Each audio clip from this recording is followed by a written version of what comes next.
Good morning all, my name is Edith and I decided to check out all the river locks along the River Thames. The first destination is St. John's Lock. Coming from the north, you can approach the lock through this footpath. You can see the sign there. You would see a lot of cows. And if you're coming by car, I'll show you where I parked up. Not so easy.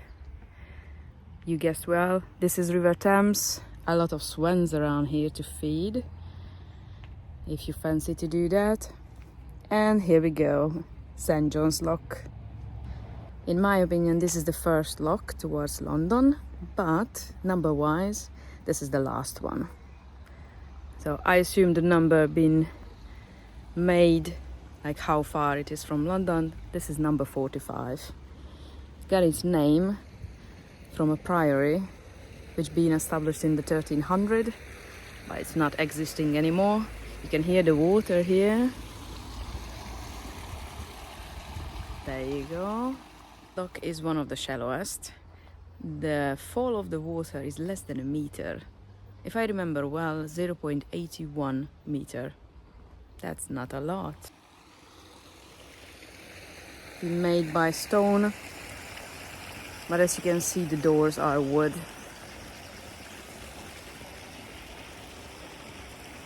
"123 miles away from Teddington Lock.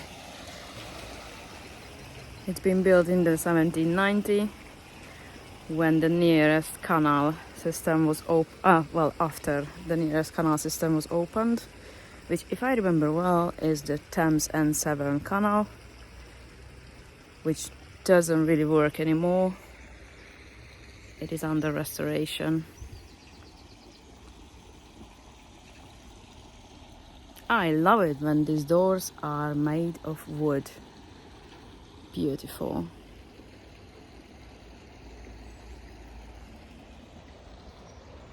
Some interesting numbers. The length of the lock is 33.5 meters, approximately. The width is 4.5 meters. If you're coming on board and you're arriving before 9 o'clock, then you need to help yourself, because then it's a self-service. If you need assistance, unfortunately you need to wait till 9 o'clock. Well, lockkeepers need some rest time as well, right? Such a lucky.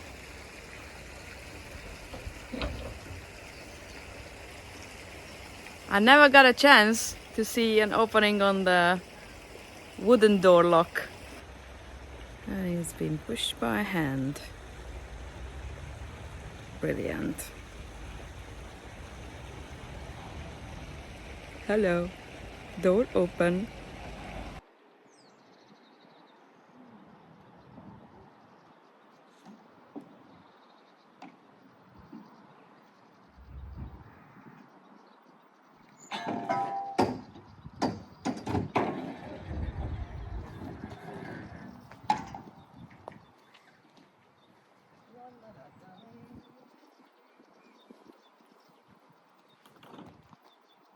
That is a muscle work. Yeah.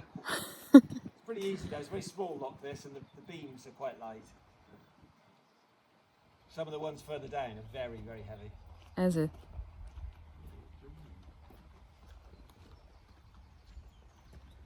First, I've never been this lucky. I've never seen any wooden door lock in operation.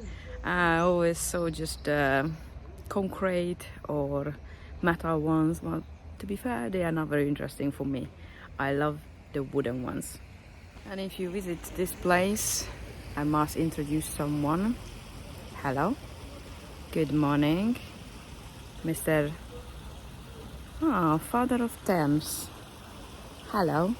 How are you? So this gentleman originally had his place. The lockkeeper is working in the background. Had his place at Crystal Palace, then moved to another place and then found his home here. If you are familiar with the Thames, river locks, and you like to walk, I'm sure you already met the idea of Thames Walk, Thames Path. Unfortunately, this is not that. I will show you where this leads. So this bridge we're gonna cross soon, but before that I'm gonna show you why you shouldn't take this walk. Say bye for St. John's Lock. About parking. When the GPS leads you, well, don't believe in it always, okay? I was gullible and I believed for the GPS, and it led me to this road, which is, I assume is just for the lock keepers. So it's kind of like a private road, so you can't really park here. And as you saw at the lock, there is not much place for other additional cars to park as well. So this is the bridge. We're gonna cross soon. And it continues over there. So this green stuff what you see on the other side is an island, and on the other side of the island is the Wear. And I don't think it's a great idea to go on this path. Personally, I didn't go there because after a couple meters, let's say 20 meters, I realized that it is not really easy to take. There's a lot of bushes and it doesn't look like it's actually maintained. But I will show you how you can approach this lock if you're coming with car. Before I forget to tell you where exactly I am, I know I said St. John's Lock, but geographically I am in Gloucestershire at the moment, and very near town is, I think is Lechlade. So now let me just show you how I approach this lock. This is going to be like a reverse because I'm going from the lock. As I said, the nearest town is Lechlade. And if you fancy to come to check out this lock, keep watching. So this is where we were. It leads here, a little staircase. And we're going on the bridge. Stone bridge. I mean, made of stone. The bridge leads above the river, the island, and the Wear. Not very exciting, but I want you to be able to find this place if you fancy to check it out. Why not? You come down from the bridge, and if you're not coming that early like I did, here is an inn. And you can actually park there. They have campsite as well, quite cool. So you can see we came down from the bridge, and this is still part of the inn. If you're coming by car, the parking starts just right at there. There are some cafes around, like half a mile away, but if you're coming this early like I did, 8 o'clock or earlier, well, the inn is open from 11 o'clock. The cafe is usually as normal, 8ish. If you want to get on the Thames Path, you're not able to do it at the lock because the Thames Path is on the south bank. And I would like to show you how you can get there. Get to my destination. Well, the first destination was the lock. So I got to the last point of this video. Look what I found. There is the Thames Path. So just a little recap how you can get here, because that is a little complicated.